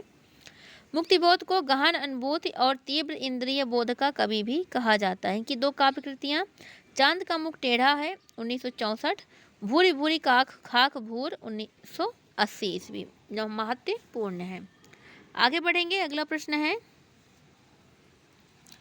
नई नई काव्य धाराओं के अनेकानेक कवियों को प्रकाशित करके भी उनकी सर्वाधिक आलोचना के पात्र बन जाने वाले कवि हैं कौन? तो वह है अज्ञेय। ठीक है, अज्ञेय को 1964 में आंगन के पार द्वार पर साहित्यिक अकादमी पुरस्कार मिला था।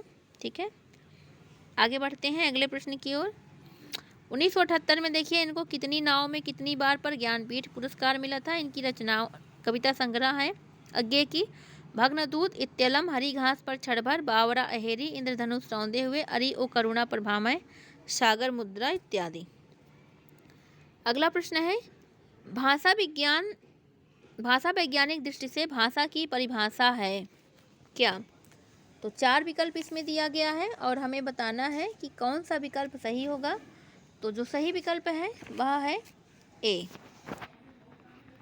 भाषा वैज्ञानिक दृष्टि से भाषा की परिभाषा है, भाषा मानव मुख के ध्वन्यंगों से निःसृत सामाजिक स्वीकृति प्राप्त सार्थक पदों के सुशृंखलित वाक्यों द्वारा विचार विनिमय का माध्यम है। कामता प्रसाद गुरु ने कहा है कि भाषा वह साधन है जिसके द्वारा मनुष्य अपने विचारों को दूसरों पर भली भांति प्रकट कर सकता है और दूसरों के विचार स्पष्टता को ग्रहण करने में सक्षम हो सकता है।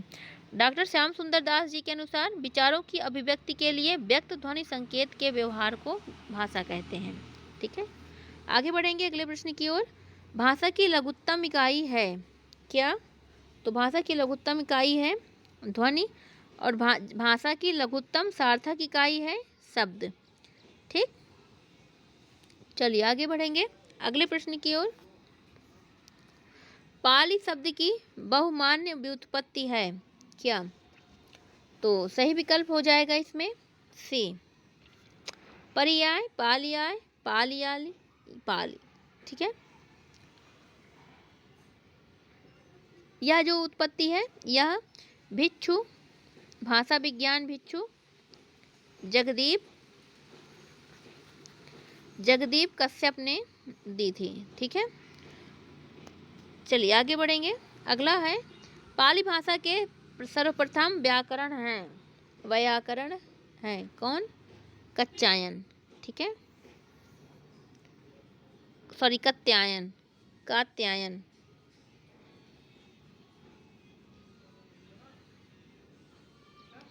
यहाँ पे आप लोग याद रखिएगा कच्चायन है, सारी कात्यायन नहीं है, कच्चायन है। ठीक है, इन्हीं की रचना है कात्यायन व्याकरण। ठीक है, और एक है मोगलान। ठीक है, और इनकी रचना है मोगलान व्याकरण। और एक और है बर्मी भिक्षु अंगवंश, जिनकी रचना है सद्नीति व्याकरण। ठीक है, तो ये कच्चायन है, कच्चायन। ठीक है, ना कि कात्यायन। आगे बढ़ेंगे अगला प्रश्न है प्रकृति संस्कृतम तदागतम प्राकृतम उक्ति का उचित भावार्थ है। सही उत्तर हो जाएगा बी। ठीक है, अर्थात प्रकृति रूप में आधार भाषा थी संस्कृत, उससे जो विकसित हुई वह प्राकृत भाषा कहलाई। ठीक है, प्राकृत व्याकरणों में सर्वप्रथम नाम वररुचि का आता है, वररुचि का, जिनका समय है 7वीं शताब्दी। ठीक है, इनके व्याकरण ग्रंथ का नाम है प्राकृत प्रकाश। आगे बढ़ेंगे।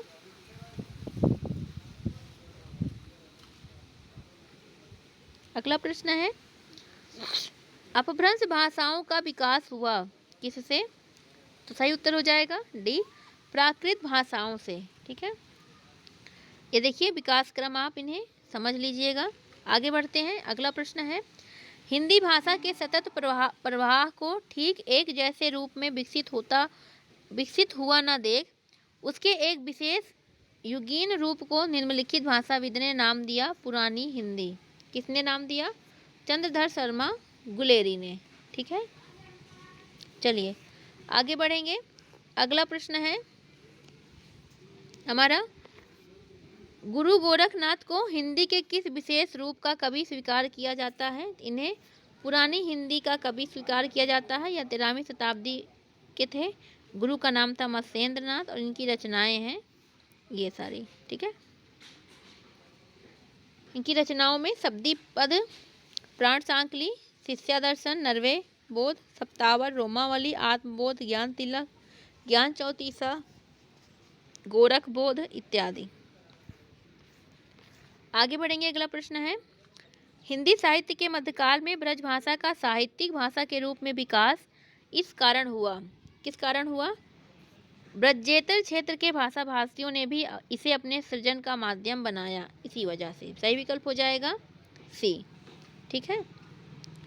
साहित्यिक ब्रज भाषा 10वीं से 11वीं शताब्दी के आसपास ही सौरसेनी अपभ्रंश से विकसित हुई थी। ठीक है। आगे बढ़ेंगे। अगला प्रश्न है, अवधी भाषा की शब्दावली को साहित्य की परिनिष्ठित शब्दावली बनाने का प्रथम श्रेय इन्हें दिया जाता है। किसे? गोस्वामी तुलसीदास जी को। ठीक है। आगे बढ़ेंगे। अगला प्रश्न है, खड़ी बोली गद्य का विकास होना आरंभ हुआ कब से? जब महावीर प्रसाद द्विवेदी द्वारा गद्य में ही रचनाएं करने के लिए विशेष रूप से आग्रह किया गया। सही विकल्प हो जाएगा डी। आगे बढ़ते हैं। अगला प्रश्न है, खड़ी बोली गद्य के विकास का मूल आधार बना क्या? डी, खड़ी बोली के व्याकरण का मानकीकरण हो जाना। सही उत्तर हो जाएगा डी। आगे देखेंगे। अगला प्रश्न है हमारा, भारतीय संविधान में हिंदी को संघ की राजभाषा के रूप में मान्यता प्राप्त हुई कब? 14 सितंबर सन 1949 ईस्वी में। ठीक है। और संविधान के भाग 17 के अध्याय अनुच्छेद 343 1 में इसका वर्णन है। आगे बढ़ेंगे। अगला प्रश्न है हमारा, हिंदी को संघ की राजभाषा बनाने का जो प्रस्ताव संसद में पारित हुआ उसके प्रस्तावक थे कौन? तो श्री गोपाल स्वामी आयंगर। ठीक है। आगे बढ़ते हैं। अगला प्रश्न है हमारा, वर्तमान भारतीय गणतंत्र में हिंदी भाषा किस विशेष भाषा के रूप में मान्य है? तो सही विकल्प हो जाएगा डी, राजभाषा के रूप में। ठीक है। आगे अगला प्रश्न है, राष्ट्रभाषा का दर्जा उस भाषा का होता है जो पूरे राष्ट्र में पाई जाती है। सही विकल्प हो जाएगा ए। आगे बढ़ेंगे। अगला प्रश्न है हमारा, मानक भाषा की किसी भाषा का वह रूप होता है जिससे, छोटा छोटा कर लें आपको दिखेगा, जिससे, सही उत्तर हो जाएगा बी, भिन्न भिन्न भाषा क्षेत्रों में उसका एक रूप समान रूप से प्रमाणित माना जाता है और वही तदनुरूप प्रयुक्त होता है। तो सही विकल्प हो जाएगा बी सही विकल्प है। आगे बढ़ेंगे।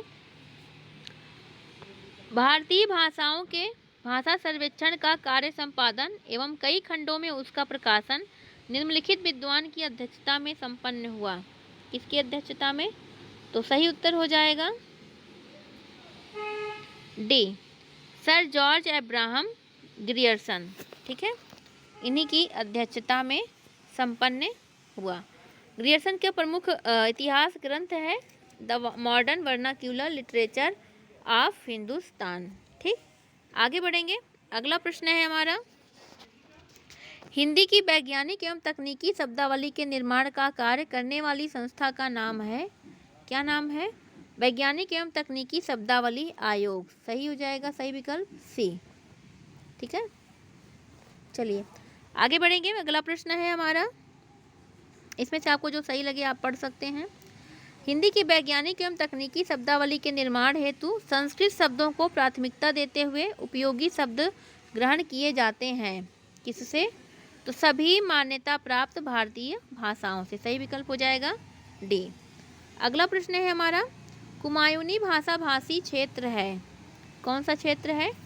तो रानीखेत नैनीताल जो है वह कुमायूनी भाषी भाषा क्षेत्र है। ठीक है। अगला प्रश्न है, भोजपुरी भाषा अपने व्याकरणिक ढांचे में इस भाषा से काफ़ी समानता रखती है। किससे?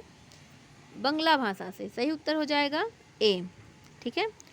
भोजपुरी भाषा बिहारी हिंदी की एक बोली है। ठीक है। बिहारी में मगही, मैथिली और भोजपुरी आती हैं। भोजपुरी भोजपुर, शाहाबाद, छपरा, चंपारण, गोरखपुर, देवरिया, गाजीपुर, बलिया, बनारस इत्यादि क्षेत्रों में बोली जाती है। अगला प्रश्न है, खड़ी बोली के परिनिष्ठित रूप का विशिष्ट भाषा भाषी क्षेत्र है। सही उत्तर हो जाएगा ए, मेरठ, बुलंदशहर, खुर्जा। ठीक है। आगे बढ़ेंगे। अगला प्रश्न है हमारा, ब्रज भाषा का आधार भाषा रही है सौरसेनी अपभ्रंश। अवधी भाषा की शब्दावली है किस प्रकार की? तो तद्भव बहुला। ठीक है। अवधी भाषा की शब्दावली तद्भव बहुला है अवधी हिंदी क्षेत्र की एक उपभाषा है। अर्धमागधी अपभ्रंश से इसका विकास हुआ। अर्धमागधी अपभ्रंश के पूर्वी हिंदी की यह एक प्रमुख बोली है। ठीक है। अवधी मुख्य रूप से उकार बहुला भाषा है, उदासीन उकार बहुला, और यह अयोध्या, लखीमपुर खीरी, बहराइच, गोंडा, बाराबंकी, लखनऊ, सीतापुर, उन्नाव, फैजाबाद, सुल्तानपुर, रायबरेली, इलाहाबाद, जौनपुर इत्यादि क्षेत्रों में बोली जाती है। ठीक है। आगे बढ़ेंगे। अगला प्रश्न है हमारा, वाक्य संगठन की दृष्टि से हिंदी भाषा क्या है? तो सही उत्तर हो जाएगा बी, संस्कृत भाषा की भांति योगात्मक, सविभक्तिक और स्थानीयता के आग्रह से मुक्त है। आगे बढ़ते हैं। अगला प्रश्न है, मानक हिंदी व्याकरण में कारक वह व्याकरण कोटि है जो, सही उत्तर है डी, संज्ञा अथवा सर्वनाम पद का क्रियापद से संबंध व्यक्त करती है। आगे बढ़ेंगे। अगला प्रश्न है, मैं अपना काम आप करता हूँ, इस वाक्य में मानक हिंदी व्याकरण की दृष्टि से आप पद है क्या? निजवाचक सर्वनाम। ठीक है। आगे बढ़ेंगे। अगला प्रश्न है, अनेक संशोधन कमिश्नरियों के प्रयास के बावजूद देवनागरी लिपि परिपूर्णता नहीं पा सकी अपनी मूल प्रकृति के किस वजह से? तो अक्षरिक होने की वजह से। ठीक है। चलिए, नागरी लिपि सुधार समिति की स्थापना 1935 में काका कालेलकर ने की थी। चलिए आगे बढ़ेंगे। अगला प्रश्न है, हिंदी भाषा की शब्द संपदा में सम्मिलित है क्या? तद्भव, तत्सम, देशज और विदेशी शब्द। अगला प्रश्न है, थोड़ा छोटा कर दें, आपको दिखेगा। हिंदी कवियों रचनाकारों की रचनाओं के संबंध में गासादी तासी ने 1839 में, मौलवी करीमुद्दीन ने 1848 में, शिव सिंह सेंगर ने 1883 में, जॉर्ज ग्रियर्सन ने 1888 में अपने इतिहास ग्रंथ प्रकाशित किए। कालक्रम के में बाद का होने पर भी ग्रियर्सन के ग्रंथ को हिंदी साहित्य का सबसे पहला इतिहास ग्रंथ माना जाता है, क्यों माना जाता है? तो सही विकल्प हो जाएगा बी, इसमें रचनाकारों को काल क्रमानुसार सुसंबद्ध करके विश्लेषण करने की दृष्टि की वजह से इसे हिंदी साहित्य का पहला इतिहास ग्रंथ माना जाता है, क्योंकि इन्होंने सभी रचनाकारों को कालक्रम के अनुसार सुसंबद्ध किया है और विश्लेषित रूप से इनको यहाँ पे वर्णित किया है। ठीक है। आगे बढ़ेंगे। अगला प्रश्न है हमारा, हिंदी साहित्य के इतिहास के विभिन्न कालों में हिंदी भाषा का अपना रूप भिन्न भिन्न होता रहा है। ऐसी दशा में भी उसे एक ही भाषा के साहित्य का इतिहास इसलिए कहा जाता है क्योंकि, सही उत्तर हो जाएगा हमारा ए, क्योंकि हिंदी भाषा का मूल स्वरूप बराबर एक ही रहा है, भले ही भिन्न भिन्न समयों में उसका कोई एक रूप प्रधानता पाता गया हो। ठीक है। चलिए आगे बढ़ेंगे। अगला प्रश्न है हमारा,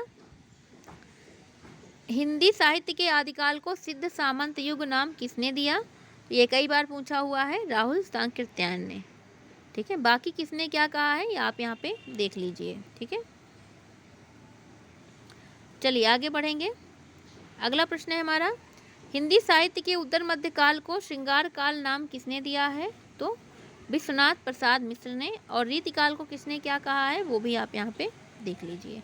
आगे बढ़ेंगे। अगला प्रश्न है, विद्यापति की भक्ति श्रृंगार परक पदावली अनूठी संपत्ति है हिंदी साहित्य के आदि काल की। ठीक है। ये आदिकालीन कवि थे।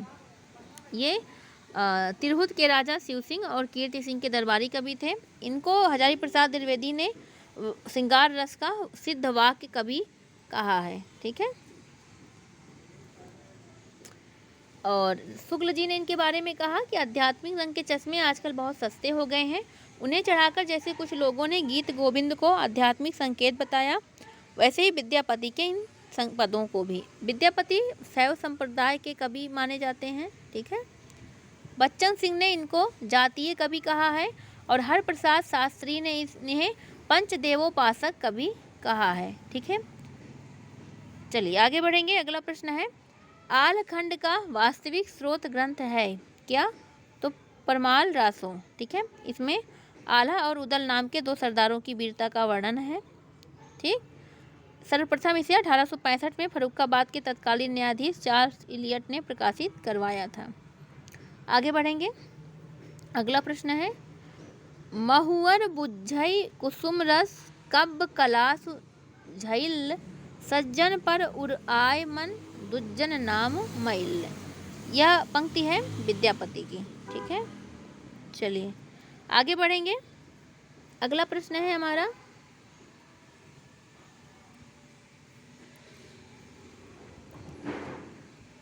आदिकालीन हिंदी को एक भिन्न प्रकार की हिंदी मानते हुए उसे हिंदवी कहा किसने? अमीर खुसरो ने। ठीक है, चलिए आगे बढ़ेंगे। अगला प्रश्न है हमारा, श्रृंगार रस में आकंठ डूबे अपने आश्रयदाताओं की वीरता का बखान करने वाले कवियों में प्रमुख कवि वर्ग था किसका? चारण कवियों का। ठीक है, चारण कवियों का। आगे बढ़ेंगे। अगला प्रश्न है, इनमें अपभ्रंश के सर्वप्रधान कवि हैं कौन? स्वयंभू। स्वयंभू को जैन परंपरा का प्रथम कवि माना जाता है। इन्हें अपभ्रंश भाषा का वाल्मीकि और व्यास कहा गया है। पाउमचर्यु, डिठेणमिचर्यु और स्वयंभू छंद इनकी प्रमुख रचनाएं हैं। चलिए आगे बढ़ेंगे। राम सिंह की बात करें तो राम सिंह की जो रचना है वह है पाहुन दोहा। धनपाल की रचना है भविष्यत कहा और कुशल लाभ की रचना है ढोला मारूना दूहा। आगे बढ़ेंगे। अगला प्रश्न है, निर्गुण संतों की काव्य सर्जना सर्वाधिक आधारित दिखती है किस पर? नाथों की रचनाओं पर। ठीक है, चलिए आगे बढ़ेंगे। अगला प्रश्न है, चंदायन के रचयिता हैं कौन? तो मुल्ला दाऊद। इसे लोर कहा या लोर कथा भी कहा जाता है। 1379 ईस्वी में चंदायन रचा गया और इसकी भाषा अवधी है। चौपाई दोहा छंद इसमें प्रयुक्त किया गया है। ठीक है, डॉक्टर माता प्रसाद गुप्त ने इसको लोर कहा है। ठीक, और आगे बढ़ेंगे अगले प्रश्न की ओर। निरंजनी संप्रदाय के प्रवर्तक कवि कौन है? सही विकल्प है बी, हरिदासी। ठीक है, राधा वल्लभ संप्रदाय का प्रवर्तन 1534 में आचार्य हित हरिवंश ने वृंदावन में किया। 1 मिनट, प्रश्न में निरंजनी है जबकि हरिदास निरंजनी ने राधा वल्लभ संप्रदाय की स्थापना करता है। 1 मिनट, निरंजनी संप्रदाय के प्रवर्तक जो हैं वो हरिदास हैं। ठीक है, हरिदास जी ने स्वामी हरिदास जी ने वृंदावन में निम्बार्क मत के हिसाब से सखी संप्रदाय की स्थापना की थी। ठीक है, और इनके 2 ग्रंथ पाए जाते हैं, सिद्धांत के पद और केलीमाल। आगे बढ़ेंगे। अगला प्रश्न है हमारा, इसका सही उत्तर होगा बी। ठीक है, हरिदास। भक्तमाल के रचयिता का नाम है क्या? नाभादास। कब रचना हुई? 1585 ईस्वी में। ब्रजभाषा में 200 कवियों का जीवन चरित्र और उनकी भक्ति की महिमा सूचक बातों को 316 अध्यायों में कहा गया है। ठीक है, और 1712 ईस्वी में प्रियादास ने भक्तमाल की टीका रसबोधनी शीर्षक से ब्रजभाषा के कवित्व सवैया शैली में लिखी। ठीक है, आगे बढ़ेंगे। अगला प्रश्न है, भक्तन को कहाँ सीकरी सो काम, यह किस कवि की उक्ति है? तो यह कुंभन दास की उक्ति है। ठीक है, यह प्रथम अष्टछापी कवि थे, जाति में क्षत्रिय थे और वल्लभाचार्य जी से इन्होंने दीक्षा ली थी। ठीक है, अकबर बादशाह के फतेहपुर सीकरी निमंत्रण पर इन्हें काफ़ी ग्लानि हुई थी, तब उन्होंने यह उक्ति बोली थी। आगे बढ़ेंगे। अगला प्रश्न है हमारा है, हिंदी नए चाल में ढली, यह किस कथन है किसका? सही विकल्प हो जाएगा डी, भारतेंदु हरिश्चंद्र जी का। ठीक है, अगला प्रश्न है, द्विवेदी युग नामकरण किया गया है किसके नाम पर? तो महावीर प्रसाद द्विवेदी जी के नाम पर। इनके बारे में आप यहाँ पे देख लीजिए। अगला प्रश्न है, अंतिम प्रश्न, छायावादी प्रवृत्ति की रचना सबसे पहले दिखाई पड़ती है किसमें? मुकुटधर पांडे की रचनाओं में। ठीक है, मुकुटधर पांडे की रचनाओं में दिखती है और मुकुटधर पांडे को ही लिखित रूप में छायावाद शब्द का प्रथम प्रयोक्ता भी स्वीकार किया गया है। मुकुटधर पांडे की बात करें तो मुकुटधर पांडे ने सर्वप्रथम जबलपुर से प्रकाशित पत्रिका में 1920 ईस्वी में हिंदी में छायावास शीर्षक से 4 किस्तों में एक लेख प्रकाशित करवाया था। ठीक है, और बस इस प्रश्न पत्र में बस इतना ही। इस वीडियो में मिलते हैं एक नए वीडियो के साथ, एक नया प्रश्न पत्र लेकर के। अगर आपको वीडियो अच्छा लगा तो प्लीज़ वीडियो लाइक करिए और चैनल को सब्सक्राइब करिएगा। मिलते हैं एक नए प्रश्न पत्र के साथ, तब तक के लिए पढ़ते रहिए। ऑल दी बेस्ट आप सभी को, धन्यवाद।